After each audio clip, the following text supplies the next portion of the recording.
Hello दोस्तों, मैं अभिषेक और आप देख रहे हैं हमारा यूट्यूब चैनल अभिषेक पाठशाला। दोस्तों, जैसा कि आप जानते हैं कि आप हमारे साथ यहाँ पर पढ़ते हैं इंटरमीडिएट की मैथमेटिक्स की क्लास के साथ फिजिक्स की क्लास को भी बिल्कुल इजी और लॉजिक तरीके से। इसी क्लास में आज हम क्लियर करने वाले हैं एक ऐसे टॉपिक को। आज हम बात करेंगे लेसन 2 के लेक्चर नंबर 3 की, जिसमें हम लेकर आए हैं आपके लिए, अर्थात आज हम सीखने वाले हैं कि वैद्युत द्विध्रुव के कारण विभव, वैद्युत द्विध्रुव के कारण विभव कैसे निकाला जाता है और किन किन स्थितियों में निकाला जाता है। आज हम इन सभी स्थितियों को बिल्कुल ही बारीकी और इजी मेथड से आपके थ्रू रखेंगे और हम आशा करते हैं कि आपको हमारा वीडियो बहुत पसंद आएगा। यदि मेरे द्वारा बताया गया वीडियो आपको पसंद आता है तो मेरे चैनल को लाइक, सब्सक्राइब अपने साथियों के साथ जरूर शेयर कीजिए। उनसे बताइए कि वो हमारे चैनल पर विजिट करके हमसे पा सकते हैं मैथमेटिक्स और इंटर की फिजिक्स को एक टिपिकल, इजी और लॉजिक तरीके से पढ़ने का सुंदर और गोल्डन चांस। ठीक है, तो हम बात करते हैं वैद्युत द्विध्रुव के कारण विभव। तो दोस्तों, इससे पहले हम बात कर लेते हैं लेसन फर्स्ट की। लेसन फर्स्ट में आपने पढ़ा होगा कि वैद्युत द्विध्रुव क्या होता है। लेसन फर्स्ट में आपने ये जाना और यहां पर हम जानने वाले हैं कि वैद्युत द्विध्रुव के कारण विभव कैसे निकाला जाता है, किन किन स्थितियों पर निकाला जाता है, इसके बारे में आज इस छोटी सी क्लास में क्लियर करेंगे। तो यहां पर सबसे पहले वैद्युत द्विध्रुव के कारण विभव कैसे निकाला जाता है, इसको निकालने से पहले हम जान लेते हैं कि वैद्युत द्विध्रुव क्या है और विभव क्या है। यदि आपने अभी तक लेसन 2 के पहले और दूसरे लेक्चर को नहीं देखा है तो प्लीज पहले प्लेलिस्ट में जाकर के वहां पर वैद्युत द्विध्रुव वाले लेसन, वहां पर जाकर के सबसे पहले आप लेक्चर 1 और लेक्चर 2 को देखिए। उसके बाद आप इस क्वेश्चन को एक आसान तरीके से क्लियर कर पाओगे। ठीक है दोस्तों, तो चलिए बात कर लेते हैं वैद्युत द्विध्रुव की। हाँ, तो ध्यान से देखना है कि वैद्युत द्विध्रुव क्या होता है। हमने पिछले लेसन में बताया है कि वैद्युत द्विध्रुव क्या है। जब कोई दो बिंदु आवेश, ठीक है, जिन पर परिमाण समान है परंतु उनके चिन्ह विपरीत हैं, एक दूसरे से कुछ दूरी पर रखे हों। ठीक है, दो बिंदु आवेश, मान लीजिए प्लस क्यू माइनस क्यू, एक दूसरे से माइनस दूरी, कुछ दूरी पर रखे हों। कैसे? जैसे मान लीजिए एक बिंदु आवेश यहां पर है और एक बिंदु आवेश यहां पर है। इनके बीच की दूरी ये अल्प हो और इनके बीच में एक मध्य बिंदु हो, अर्थात ये मध्य बिंदु से अपनी बराबर दूरी पर स्थित हो, तो ये निकाय कहलाता है वैद्युत द्विध्रुव। फिर देख लेते हैं, एक ऐसा निकाय जिसमें दो आवेश परस्पर एक दूसरे से अल्प दूरी 2l पर स्थित हो, वैद्युत द्विध्रुव कहलाता है। ठीक बात है। अब हम बात करते हैं विभव की। विभव क्या होता है, हमने आपको लेक्चर 1 में बताया है कि किसी बिंदु आवेश पर अनंत से, किसी बिंदु आवेश के भीतर किसी बिंदु पर स्थित अनंत से एक कूलम आवेश को किसी बिंदु आवेश में बिंदु ए तक लाने में जो कार्य किया जाता है वो उसका वैद्युत विभव कहलाता है। ठीक है, ये हुआ वैद्युत विभव। अब हम जानते हैं कि वैद्युत द्विध्रुव के कारण विभव कैसे निकाला जाएगा और यहां पर यह जान लेते हैं कि वैद्युत द्विध्रुव के कारण जो विभव निकलता है वो कितने प्रकार से निकलता है, किन किन स्थितियों में निकलता है, इसकी बात कर लेते हैं।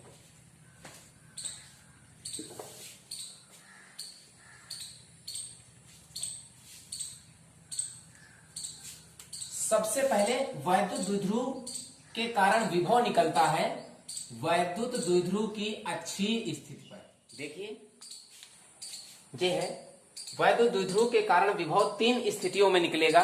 पहला निकलेगा वैद्युत द्विध्रुव की अच्छी स्थिति पर विभव, दूसरा होगा वैद्युत द्विध्रुव की निरक्षी स्थिति पर विभव और तीसरा होगा वैद्युत द्विध्रुव के किसी सामान्य बिंदु पर विभव।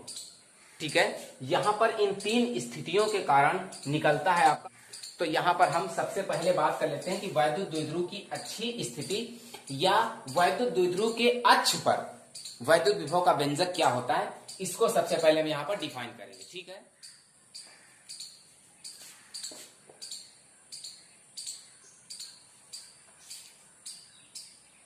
देखिए ये आपका बना हुआ है वैद्युत द्विध्रुव। ये प्लस क्यू आवेश है, ये माइनस क्यू आवेश है, ये बीच में है इसका मध्य बिंदु। यहां से यहां तक की दूरी L है, यहां से यहां तक की दूरी L है और ये संपूर्ण दूरी 2l है। इसकी अच्छी स्थिति में वैद्युत द्विध्रुव का अक्ष होगा इधर, या हम इधर मान सकते हैं, जिधर भी आप चाहें इधर। मान लीजिए यहां पर कोई बिंदु है P, इस बिंदु P की बिंदु O से दूरी है R, ठीक है। अर्थात बिंदु P पर हमें निकालना है क्या, वैद्युत विभव, जो है वैद्युत द्विध्रुव की अच्छी स्थिति में। तो देखिए यहां पर बिंदु P पर वैद्युत विभव कैसे निकालेंगे। सबसे पहले जान लेते हैं कि बिंदु P पर वैद्युत विभव कहां कहां से लगने वाला है। प्लस Q आवेश के कारण मान लीजिए यहां पर एक पॉइंट A है, यहां पर एक पॉइंट B है, तो बिंदु A से बिंदु P पर वैद्युत विभव लगने वाला है, बिंदु B से बिंदु P पर वैद्युत विभव लगने वाला है, और आपको निकालना है वैद्युत द्विध्रुव की अच्छी स्थिति पर। तो हमने अच्छी स्थिति पर बिंदु P को मान लिया है, तो इसका मतलब ये हुआ कि हमें बिंदु P पर वैद्युत विभव की गणना करनी है, निकालना है, ठीक है। तो यहां पर क्या करेंगे, बिंदु A के द्वारा जितना विभव निकलेगा, बिंदु B के द्वारा जितना विभव निकलेगा, दोनों विभवों को हम आपस में जोड़ देंगे, तो वो हमारा होगा बिंदु P पर वैद्युत विभव, नेट वैद्युत विभव, ठीक है। तो इसे हम क्या एक्सप्लेन करेंगे, देखिए ये जो आपका लिखा हुआ है इसे हम क्या एक्सप्लेन करेंगे, क्या लिखेंगे। चलिए कॉपी पेन लीजिए और हमारे साथ लिखना शुरू कीजिए। क्या लिखेंगे, लिखेंगे माना AB एक वैद्युत द्विध्रुव है जिसकी संपूर्ण लंबाई 2L है, द्विध्रुव का मध्य बिंदु O है, ठीक है। अब द्विध्रुव की अच्छी स्थिति में द्विध्रुव के मध्य बिंदु O से R दूरी पर एक बिंदु P है जिस पर वैद्युत विभव की गणना करनी है, ठीक बात है। अच्छा ये हुआ, डिफाइन हुआ। अब यहां पर क्या करते हैं, अब हम यहां पर निकालेंगे प्लस Q आवेश के कारण विभव क्या होगा, देख लेते हैं। प्लस Q आवेश के कारण विभव क्या होगा, देखिए विभव का फॉर्मूला हमने आपको अपने लेसन 2 के लेक्चर 1 में बताया है कि विभव का फॉर्मूला होता है V equal to 1/4 pi epsilon naught Q upon R। ये होता है इलेक्ट्रिक पोटेंशियल यानी वैद्युत विभव, या हम इसे लिख सकते हैं V equal to KQ upon R। K यहां पर आपका एक अनुक्रमानुपाती या समानुपाती नियतांक है जिसकी वैल्यू 1/4 पाई एप्सिलॉन नॉट या 9.0 इंटू 10⁹ होती है। इसे हमने डिफाइन किया है लेसन 1 में कूलाम लॉ में, कूलाम के नियम में हमने 1/4 पाई एप्सिलॉन नॉट को डिफाइन किया है एक इजी तरीके से। तो आप चाहें तो प्लेलिस्ट में जाकर के लेसन 1 के टॉपिक को खोजकर वहां पर कूलाम के नियम को देख करके उस लेक्चर में जाकर के आप पढ़ सकते हैं कि V यहां V नहीं 1/4 पाई एप्सिलॉन नॉट जो एक नियतांक के रूप में K की वैल्यू होती है, इसे कैसे सत्यापित किया गया है, ठीक है। तो वैद्युत विभव का फॉर्मूला होता है ये। अब हम यहां पर वैद्युत विभव निकाला जा रहा है प्लस Q कूलम के कारण, तो प्लस Q लगा देंगे और इसका फॉर्मूला होता है 1/4 pi epsilon not plus Q upon R होगा, ठीक है। अच्छा लेकिन यहां पर दूरी जो है हमारी R नहीं है, क्योंकि बिंदु Q से निकालना है विभव बिंदु P पर, तो Q से P तक की दूरी कितनी होगी इसको पहले क्लियर करना बहुत जरूरी है।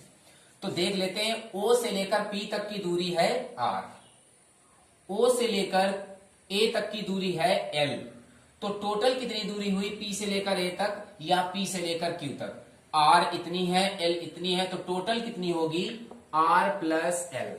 तो ये बनेगा आपका प्लस Q आवेश के कारण विभव। इसके बाद में माइनस Q आवेश के कारण विभव क्या होगा इसकी बात कर लेते हैं।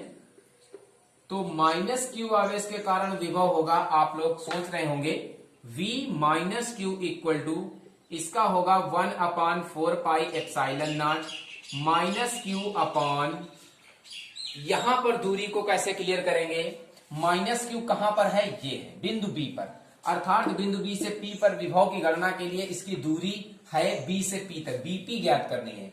तो देखिए ओपी है आर, बीपी निकालना है, ओबी है एल, ओपी है आर। तो इस आर से हम एल को जब कम कर देंगे तो आपकी निकलेगी बीपी। ठीक है, तो आर से, टोटल आर से एल को कम करेंगे तो दूरी क्या निकलेगी? R minus l. ये विभव होगा माइनस आवेश के कारण। हमें ज्ञात क्या करना है? हमें ज्ञात करना है बिंदु पी पर नेट विभव, बिंदु पी पर नेट विभव। तो नेट विभव कैसे निकालेंगे देख लेते हैं। देखेंगे बिंदु पी पर नेट विभव, तो इसका विभव क्या होगा? V equal to V plus q plus V minus q हो जाएगा।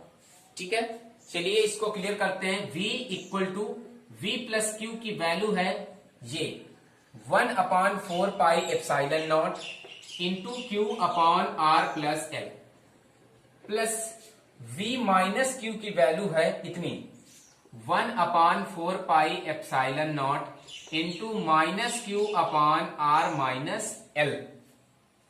अब इसमें क्या करते हैं? इसमें हम कुछ कॉमन ले लेते हैं। देखिए क्या बनेगा? V equal to 1/4 pi epsilon naught common मिलेगा, Q और Q कॉमन मिलेगा। तो क्या कॉमन मिलेगा? 1/4 पाई एप्सिलॉन नॉट Q। ठीक है, इतना हट गया, इतना हट गया, बचा क्या? 1/r plus L. क्या बचेगा? 1/r plus L. और इधर ये हट गया, ये क्यू हट गया, -1/r माइनस एल। क्या बचेगा? -1/r minus L. तो देखिए ये क्या होने वाला है? 1/4 pi epsilon naught into q, इधर होगा दोनों पदों का LCM r plus l into r minus l. यहां पर बिल्कुल लगेगा मैथमेटिक्स, ध्यान देते हैं। दोनों एलसीएम होंगे तो क्रॉसिंग मल्टीप्लाई होगी, तिरछी गुणा, ऐसे तिरछी गुणा। तो इसके साथ करेंगे तो ये होगा r minus L, minus r plus L की 1 के साथ करेंगे तो ये होगा r प्लस एल। चूंकि 1 माइनस बाहर दिया गया है इसलिए दोनों माइनस के हो जाएंगे। यहां पर r और r कैंसिल हो जाएगा, क्या बचा पाएंगे? v equal to 1/4 pi epsilon naught q into -2l, ये l और l जुड़ जाएंगे, -2l। और इधर ये होगा आपका r square minus l square, r plus L r minus L की मल्टीप्लाई कराएंगे तो यहां पर होगा r square minus l square. कौन सा फॉर्मूला यूज हो रहा है? माध्यमिक कक्षाओं में पढ़ाया जाता है कि a plus b into a minus b बराबर होता है a square minus b square. ये फॉर्मूला यहां पे डिफाइन किया गया। ठीक है, तो चलिए यहां पर अब क्या लिखते हैं? v इक्वल टू, इस माइनस को बाहर कर देते हैं, 1/4 पाई एप्सिलॉन नॉट क्यू को इसके पास करते हैं तो 2ql upon are square minus l square. हम यहां पर जानते हैं कि 2ql बराबर होता है p। ये होता क्या है? वैद्युत द्विध्रुव आघूर्ण। 2ql बराबर होता है p। अब आप यहां पर थिंकिंग कीजिए कि हमने जितनी भी डेरिवेशन यहां पर ड्रा की है उनमें हर डेरिवेशन में 2ql बराबर p अपना एक अलग ही महत्व रखता है। ठीक बात है, वो 2ql अपना एक अलग ही महत्व रखता है यहां पर। तो चलिए अब देख लेते हैं, इसलिए 2ql बराबर यहां पर p होगा। हर डेरिवेशन में 2ql बराबर p जरूर पुट किया गया है। ठीक है, तो यहां पे पुट करेंगे 2ql p अपॉन, यहां पर देखिए r की वैल्यू यहां पर बहुत अधिक है तो l का मान नगण्य माना जाएगा। कैसे? यदि बिंदु a को, p को हम यहां से थोड़ा और विस्थापित कर दें और थोड़ा बढ़ा दें तो यहां पर r की वैल्यू और ज्यादा हो जाएगी। ठीक है, r की वैल्यू और ज्यादा हो जाएगी तो यहां पर l की वैल्यू उससे कम रहेगी। भाई l की वैल्यू तो लिमिट है, सॉलिड है, l की वैल्यू इतनी है, लेकिन r की वैल्यू को और बढ़ाया जा सकता है यहां पर। ठीक है, बात समझ रहे हैं? r की वैल्यू को और बढ़ाया जा सकता है, इसलिए लिखा गया r double greater than l। r की वैल्यू यदि l से बहुत अधिक हो तो यहां पर l का मान नगण्य माना जाएगा, और जब l का मान नगण्य माना जाएगा तो यहां पर बचेगा क्या? केवल r स्क्वायर बचेगा। तो ये हमारी डेरिवेशन डेरिवेट हो पाएगी v equal to 1/4 pi epsilon naught into p upon r square. ये होगा वैद्युत द्विध्रुव के अक्ष पर या उसकी अच्छी स्थिति पर वैद्युत विभव का व्यंजक। यहां पर माइनस ये दर्शाता है कि वैद्युत विभव माइनस क्यू आवेश की ओर है या प्लस क्यू आवेश की ओर है। अर्थात कहने का मतलब है कि यहां पे वैद्युत विभव 1/4πε0 P/r², आप कहेंगे कि ये तो प्लस में होता है, तो यहां पर यदि हम प्लस क्यू आवेश को यहां पर करें, माइनस क्यू आवेश को यहां पर करें, या इस बिंदु को इस अक्ष में ना लेकर इधर वाले अक्ष में लें, तो यहां पर ये आपका आंसर प्लस का आएगा। ठीक बात है, V = 1/4πε0 P/r² आएगा। ठीक है, तो यहां पर माइनस क्यों आ रहा है? क्योंकि यहां पर माइनस वाले आवेश की प्राथमिकता अधिक है, इसका आवेश अधिक है, इसका रिकवरी रेट यहां पर P के लिए अधिक है प्लस से, इसीलिए ये आपका वैद्युत विभव माइनस का आ रहा है। ठीक है, यदि हम वैद्युत द्विध्रुव के अक्ष में इधर को ले लेते हैं, P बिंदु इधर को, ठीक है, इस साइड में, तो आपका ये आंसर प्लस का आ जाएगा। तो कहने का मतलब है कि वैद्युत विभव का क्लियर फार्मूला क्या होगा यहां पर, +/1/4πε0 into P/r²। ये होगा वैद्युत द्विध्रुव के अच्छी स्थिति में वैद्युत विभव या वैद्युत द्विध्रुव के अक्ष पर वैद्युत विभव। ठीक है, अब हमने पहली बात को क्लियर कर लिया और अभी हमने बताया कि वैद्युत द्विध्रुव 3 स्थितियों में विभव निकालता है अपना। तो पहला था वैद्युत द्विध्रुव की अच्छी स्थिति पर या अक्ष पर। अब हम बात कर लेने वाले हैं कि वैद्युत द्विध्रुव की निरक्षीय स्थिति पर या निरक्ष पर या विषुवतीय तल पर वैद्युत विभव कितना होगा। ठीक है, चलिए अब बात कर लेते हैं वैद्युत द्विध्रुव की निरक्षीय स्थिति पर या निरक्ष पर वैद्युत विभव क्या होगा। वैद्युत द्विध्रुव आपका ये सामने बना हुआ है, देखिए निरक्षीय स्थिति कैसी होती है। इधर को यदि हम खींचे रेखा तो वो आपका अक्ष में कहलाएगा, अर्थात अच्छी स्थिति कहलाएगी।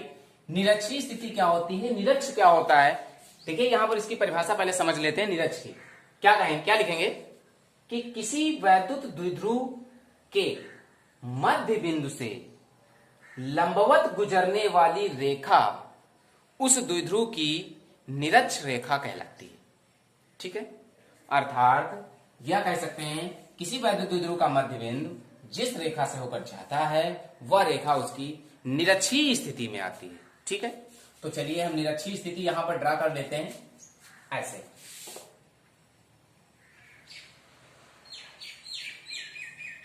ये होगी इसकी निरक्षीय स्थिति और मान लेते हैं कि बिंदु O से यहां पर कोई बिंदु है P, ये दूरी है R, अर्थात निरक्षीय स्थिति में R दूरी पर एक बिंदु P है जिस पर विभव की गणना करनी है। तो देखिए सिंपल सी बात यह है कि विभव किसी भी बिंदु पर किसी भी स्थिति में निकालना हो तो उसके लिए सबसे पहले हमें क्या चाहिए होता है कि विभव किस बिंदु, कैसे बिंदु आवेश से निकाला जा रहा है, प्लस से या माइनस से, वो बिंदु आवेश और बीच की दूरी, बस। तो फॉर्मूला इसका क्या होता है, V बराबर होता है KQ/दूरी, ये इसका फॉर्मूला होता है। अब यहां पर K की वैल्यू होती है बच्चा 1/4πε0, तो क्या बन जाएगा 1/4πε0 Q/दूरी। तो यहां पर मेन कारण है कि इस बिंदु पर Q से दूरी और माइनस Q से दूरी यदि ज्ञात हो जाए तो बिंदु P पर विभव निकालना बहुत आसान है। तो चलिए डिफाइन करते हैं, दूरी को कैसे निकालेंगे इसकी, ये दूरी कितनी होगी, कैसे निकाल पाएंगे।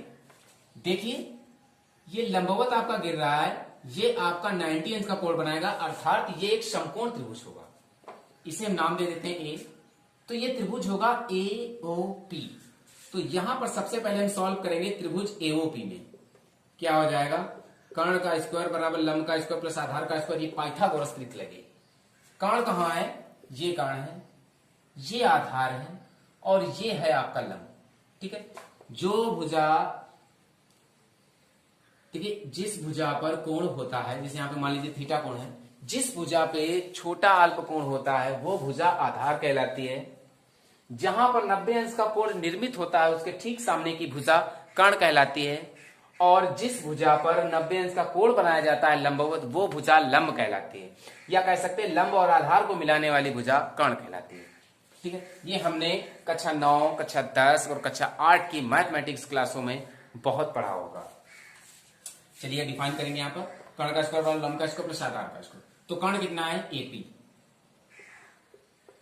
लंब कितना है PO और आधार कितना है AO।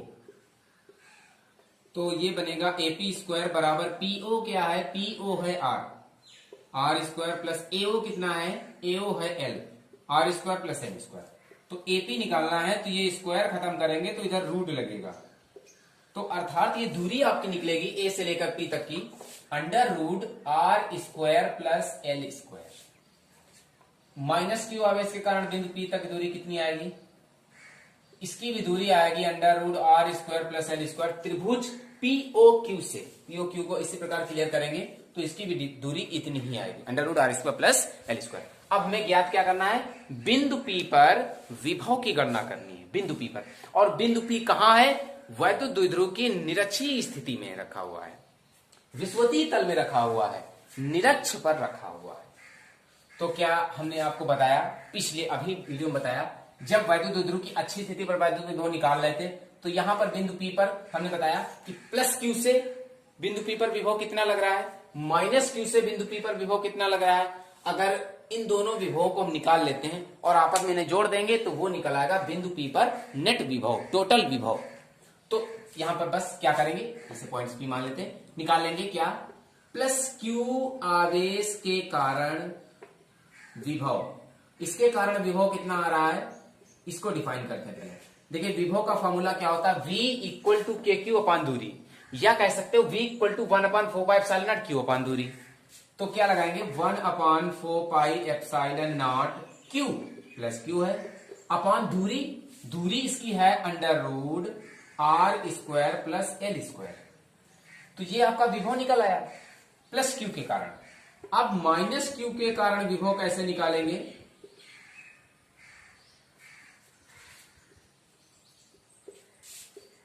V प्लस है, V minus equal to 1 upon 4 pi epsilon naught minus Q upon under root R square plus L square.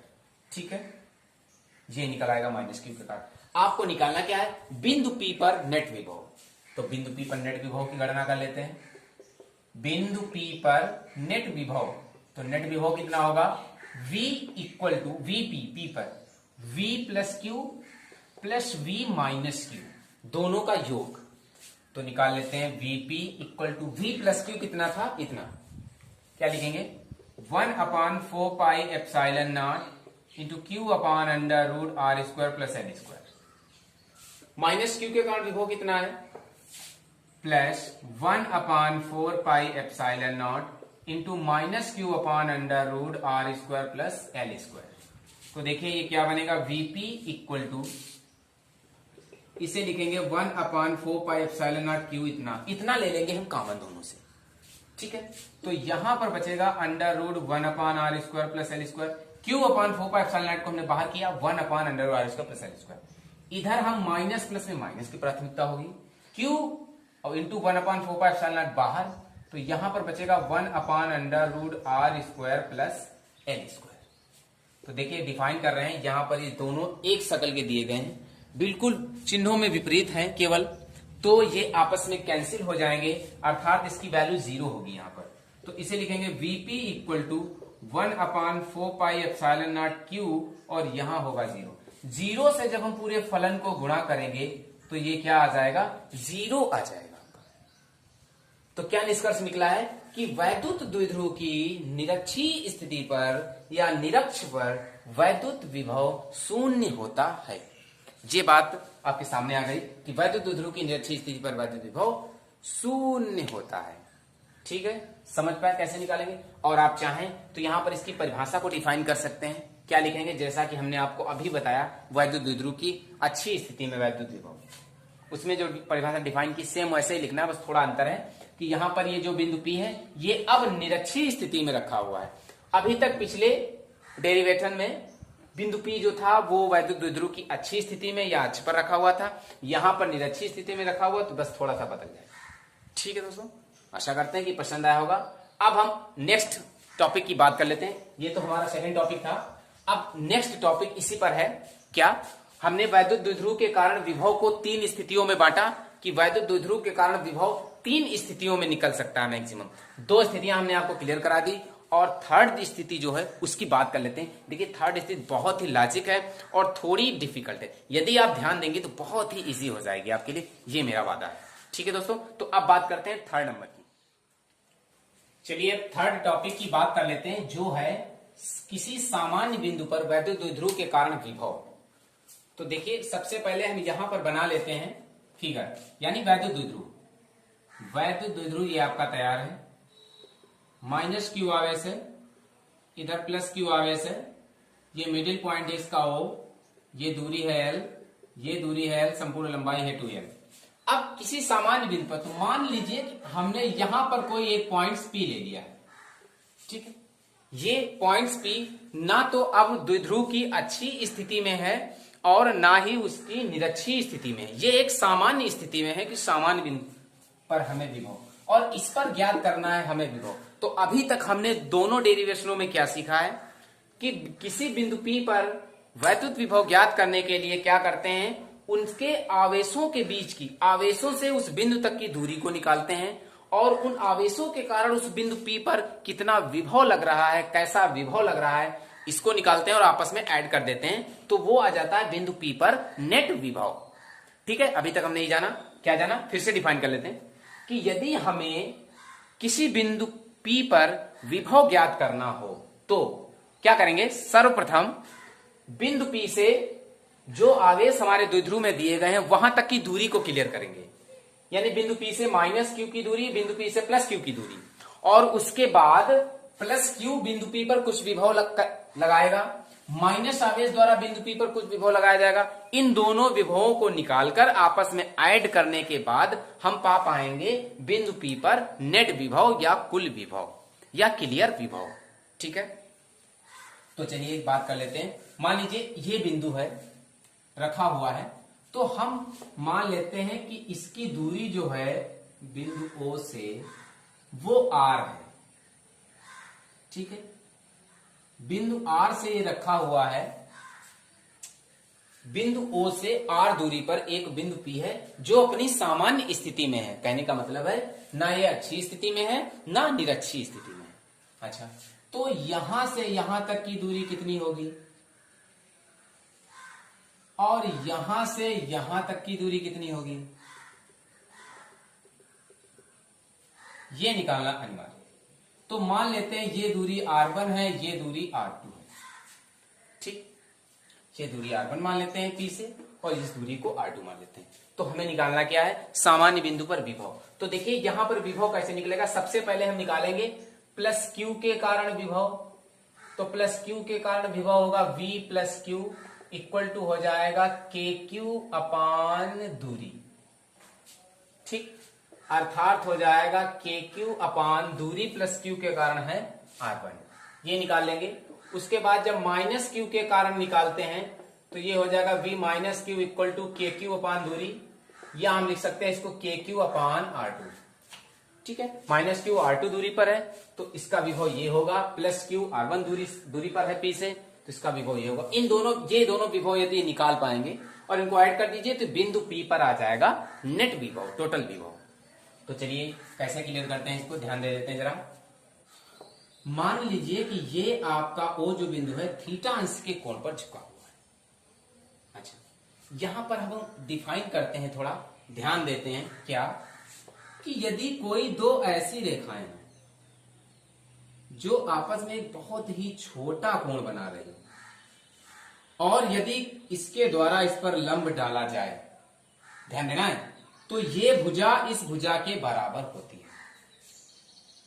ठीक, क्या करेंगे अब हम इस भुजा को बढ़ाएंगे पीछे।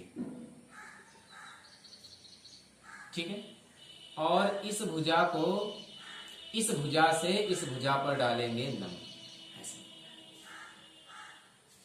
और यहां से हम डालेंगे इस पर लंब ऐसे। तो मान लीजिए ये P है, ये A है, ये B है, ये N लंब डाला जा रहा है और ये M लंब डाल दिया है।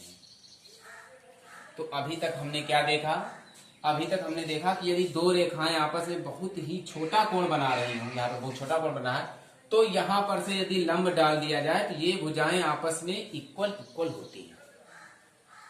तो देखिए यहां पर क्या क्लियर होगा, यदि हम ये दूरी निकालें R1, ठीक है, R1 यदि हम निकालते हैं दूरी, क्या निकालते हैं R1, तो R1 बराबर होगा क्या, PM।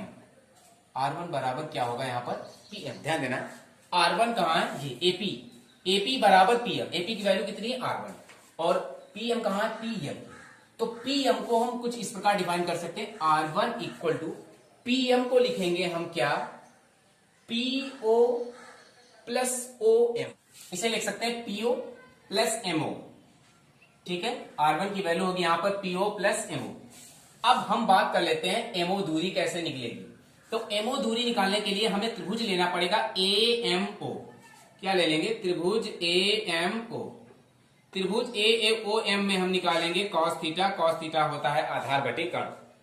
तो देखिए ये बनेगा कॉस थीटा, आधार इसका क्या होगा, अब ये बात क्लियर करते हैं। सबसे पहले देखिए आधार इसका होगा हमारा ये MO, आधार क्या होगा MO, और कर्ण क्या होगा, कर्ण होगा आपका AO। तो देखिए ये बनेगा cos theta equal to MO upon AO की वैल्यू है L। AO यहां से यहां तक की दूरी कितनी है, L। संपूर्ण लंबाई कितनी होती है द्विध्रुव की, 2L। तो यहां से मध्यबिंदु की दूरी कितनी होगी, L। तो यहां पर MO की वैल्यू को जब हम बाहर करेंगे तो ये बनेगा L cos थीटा। MO बराबर क्या आ जाएगा, L cos थीटा। तो MO की वैल्यू को यहां पर पुट करते हैं, तो ये क्या बनेगा, R1 इक्वल टू PO कितनी है R, प्लस MO कितना है, MO है L cos थीटा। तो चलिए भाई पुट कर देते हैं यहां पर वैल्यू को, R1 plus R plus R1 equal to R plus L cos theta. ये R1 आपका क्लियर हुआ यहां से, ठीक है। अब हमें निकालना है R2। यदि R1 को हम उठाकर यहां पर रख देंगे तो प्लस Q के कारण बिंदु P पर जो विभव आ रहा है वो निकल आएगा आपका। अब हमें बात करनी है R2 की। तो R2 है हमारा यहां पर। तो जैसे हमने ये चित्र को समझा था, सेम उसी प्रकार एक दूसरा चित्र हम बनाते हैं। मान लीजिए थीटा बहुत छोटा है और ये भुजा काफी लंबी है। तो यदि हम इस पर लंब डालते हैं तो ये भुजा आपस में बराबर होगी, जैसा कि हमने ये किया यहां पर। तो यहां पर क्या बराबर होगा, यहां पर आपका बराबर होगा PB बराबर होगी PN की, ठीक। यहां पर क्या बराबर होगा, PB बराबर PN, PB बराबर होगी PN की। जिस प्रकार से PM बराबर PA था उसी प्रकार PB बराबर PN होगा। तो PB की वैल्यू है R2, PN की वैल्यू कितनी है, PN इतना है, केवल नहीं पता है।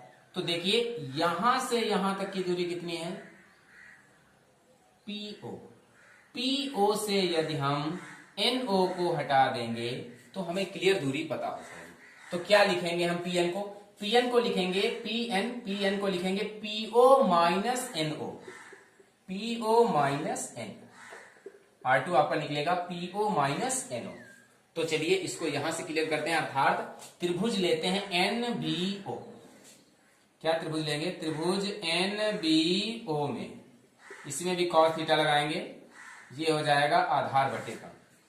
तो देखिए ये बनेगा cos थीटा बराबर, यहां पर आधार कौन सा होगा, ये थीटा है, तो आधार इसका होगा NO। जहां पर कोण इंगित होता है थीटा वही आधार माना जाता है। और इसका जो कर्ण होगा वो कितना होगा, क्योंकि लंब यहाँ पे गिर रहा है इसलिए लंब जिस पे गिरता है वो भुजा लंब होती है, लंब के सामने वाली भुजा कर्ण कहलाती है, इसे कहेंगे BO। तो NO की वैल्यू निकाल लेते हैं, NO बराबर हो जाएगा BO कितना है, BO है आपका L, तो ये हो जाएगा L cos थीटा। NO की वैल्यू निकली, यहां पर पुट करेंगे R2 इक्वल टू PO है आपकी R, माइनस NO की वैल्यू है L cos थीटा। तो R2 की वैल्यू हमने क्लियर कर पाई R minus L cos theta, और R1 की वैल्यू है R plus L cos theta, ये हम निकाल पाए। अब हम क्या निकालेंगे, प्लस Q आवेश के कारण बिंदु P पर विभव और माइनस Q आवेश के कारण बिंदु P पर विभव, दोनों को ऐड कर देंगे तो हम बिंदु P पर पा पाएंगे नेट विभव, जो होगा वैद्युत द्विध्रुव के किसी सामान्य बिंदु पर विभव, ठीक है। तो यहां पर अब हम निकालेंगे प्लस Q आवेश के कारण विभव होगा V plus Q equal to 1/4 plus Q upon R1। R1 क्या है, प्लस Q आवेश से बिंदु A तक की दूरी। तो चलिए ये निकलेगा V plus Q equal to 1/4 pi epsilon naught Q upon R1। R1 की वैल्यू निकली है R plus L cos theta, ठीक है। तो ये आपका निकल आया है V प्लस Q, अर्थात प्लस Q आवेश से विभव। अब निकालेंगे माइनस Q आवेश के कारण विभव। तो माइनस Q आवेश के कारण विभव के लिए क्या करना पड़ेगा, V minus Q equal to 1 upon 4 pi epsilon naught minus Q upon R2, क्योंकि माइनस Q बिंदु से हमने P तक की दूरी R2 ले रखी है, इसलिए यहां पर R2 लगाएंगे। V minus Q equal to 1 upon 4 pi epsilon naught minus Q upon R2 की वैल्यू है R minus L cos theta. अब हमें निकालना है R minus L cos theta निकला है R2 की वैल्यू। अब हमें निकालना है बिंदु P पर नेट विभव। तो बिंदु P पर नेट विभव कितना होगा देख लेते हैं। बिंदु P पर नेट विभव ये हो जाएगा Vp equal to V plus V minus, अर्थात V प्लस का Q और माइनस का Q दोनों। तो ये निकलेगा Vp equal to V plus की वैल्यू है 1 upon 4 pi epsilon naught into Q upon R plus L cos theta. ये हमने लगाया V प्लस Q का मान प्लस V माइनस Q की वैल्यू कितनी है 1 upon 4 pi epsilon naught into minus Q upon R minus L cos theta, ये value है। तो चलिए इसमें कुछ कॉमन ले लेते हैं, जो मिलेगा Vp इक्वल टू, इसमें कॉमन मिलेगा 1 upon 4 pi epsilon naught Q, यहां पर बचेगा 1 upon R plus L cos theta, और इधर बचेगा minus 1 upon R minus L cos theta, ठीक है।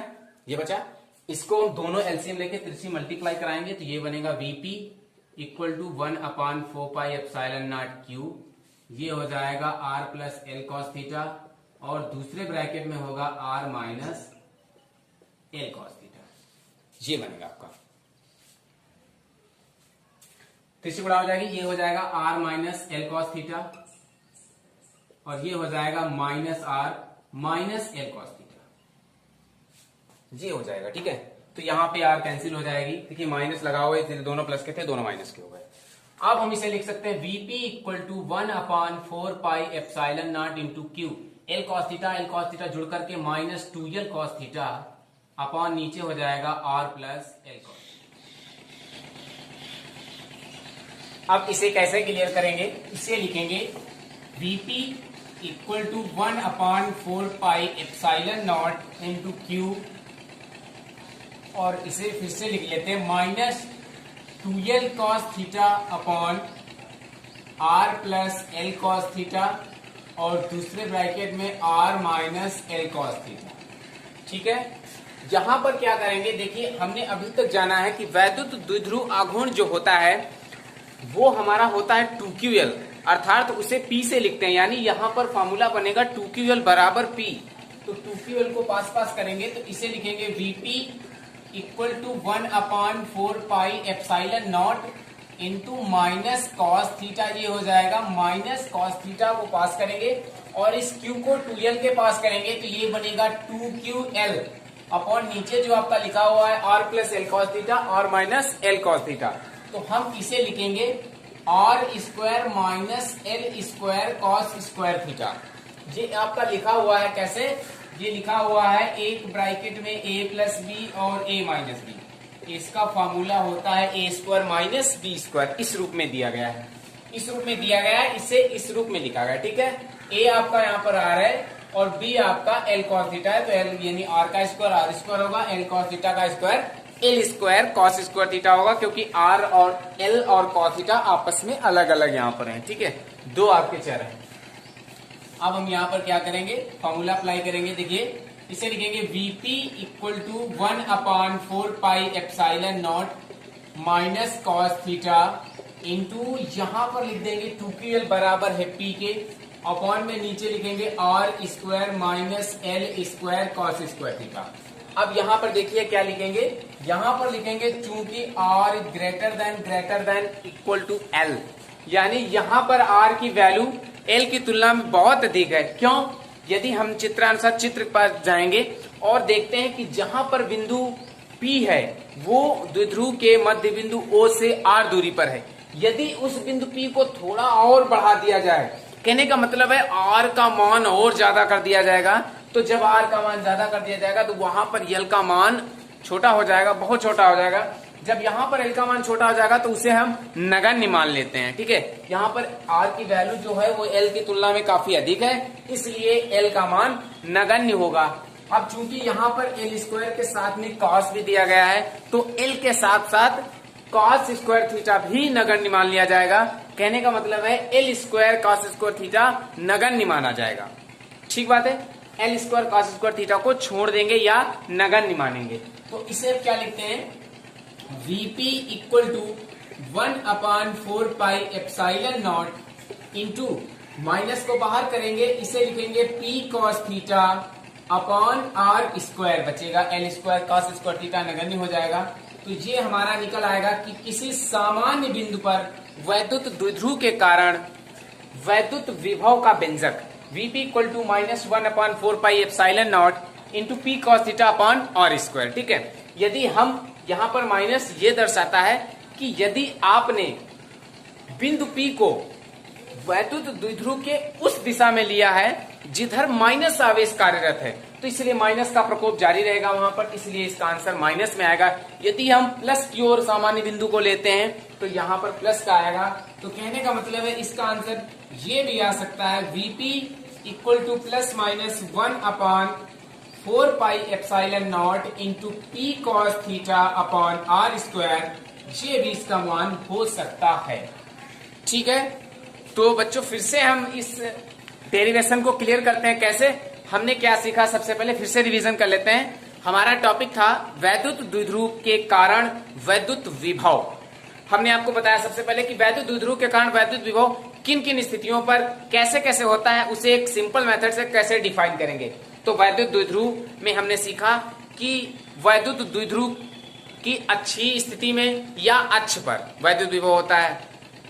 उसके बाद हमने बात की वैद्युत द्विध्रुव की निरक्षीय स्थिति पर या निरक्ष में वैद्युत विभव के लिए व्यंजक, और उसके बाद हमने बात की कि वैद्युत द्विध्रुव के किसी सामान्य बिंदु पर वैद्युत विभव क्या होता है। तो यहां पर हमने जाना कि किस प्रकार से तीन बिंदुओं वैद्युत द्विध्रुव पर वैद्युत विभव तीन स्थितियों में तीन बिंदुओं पर अलग अलग होता है। तो उन तीनों को यहाँ पर फिर से हम क्लियर कर लेते हैं। हमने अभी निकाला है कि वैद्युत द्विध्रुव के अक्ष पर या वैद्युत द्विध्रुव की अक्षीय स्थिति में वैद्युत विभव का फॉर्मूला होता है Vp equal to 1/4 pi epsilon naught into P upon are square. ये हमने निकाला है वैद्युत द्विध्रुव की अक्षीय स्थिति में या वैद्युत द्विध्रुव के अक्ष पर वैद्युत विभव का व्यंजक। ठीक है, उसके बाद में हमने डिफाइन किया कि वैद्युत द्विध्रुव की निरक्षीय स्थिति में वैद्युत विभव क्या होता है। तो हमने वहां पर निकाला है वैद्युत द्विध्रुव की निरक्षीय स्थिति में वैद्युत विभव 0 होता है। ठीक है, और इसके बाद में हमने तीसरी डेरिवेशन में क्लियर किया है कि वैद्युत द्विध्रुव के किसी सामान्य बिंदु पर वैद्युत विभव क्या होगा। तो उसका फार्मूला आपके सामने निकला हुआ है, Vp equal to +/1/4 pi epsilon naught into P cos theta upon are square is clear answer. दोस्तों हमने क्या सीखा है कि जैसे ये आपका वैद्युत द्विध्रुव दिया गया है, ठीक है, ये प्लस आवेश है माइनस आवेश। यदि आपसे बोला जाए कि किसी बिंदु पर वैद्युत विभव निकालना है तो वो बिंदु उसके झुकाव पर यानी cos थीटा पर निर्भर करता है। यदि हम यहाँ पर इस cos थीटा को हटा दें तो ये बात हमारी सेम ये बात लिखी हुई है जो कि ये आपकी निकली है अक्ष पर वैद्युत विभव। ये आपका फॉर्मूला है वैद्युत द्विध्रुव के अक्ष पर वैद्युत विभव, और ये आपका फॉर्मूला है वैद्युत द्विध्रुव के निरक्ष पर वैद्युत विभव, और ये आपका फॉर्मूला है वैद्युत द्विध्रुव के किसी सामान्य बिंदु पर वैद्युत विभव। तो बच्चा हमने क्या सीखा, अभी हमने ये सीखा कि वैद्युत द्विध्रुव में वैद्युत विभव जो निकाला जाता है वो वैद्युत द्विध्रुव के झुकाव पर निर्भर करता है, या अर्थात कहा जाए उसके कोण पर निर्भर करता है। कैसे, यदि वैद्युत द्विध्रुव आपका समांतर होगा तो उसके बीच का कोण जो होगा वो आपका 0 होगा, थीटा बराबर 0 होगा, तो आपका वैल्यू आएगी V equal to 1/4 pi epsilon naught P upon are square, अर्थात वैद्युत द्विध्रुव के अक्ष पर। ठीक है, ऐसे होगा तो अक्ष पर होगा, और अगर सीधे क्लियर है यानी इनके बीच का कोण 90 डिग्री है थीटा बराबर, तो यहाँ पर वैद्युत विभव क्या आएगा, 0 आएगा। ठीक है, और यदि किसी कोण पर कार्यरत है, ऐसे थीटा है 30 है 50 है 40 अंश पर है, तो उसके साथ में यहाँ पर cos थीटा जुड़ जाता है। हमने आपको इस डेरिवेशन में एक्सप्लेन करके सिंपल मेथड से बताया है।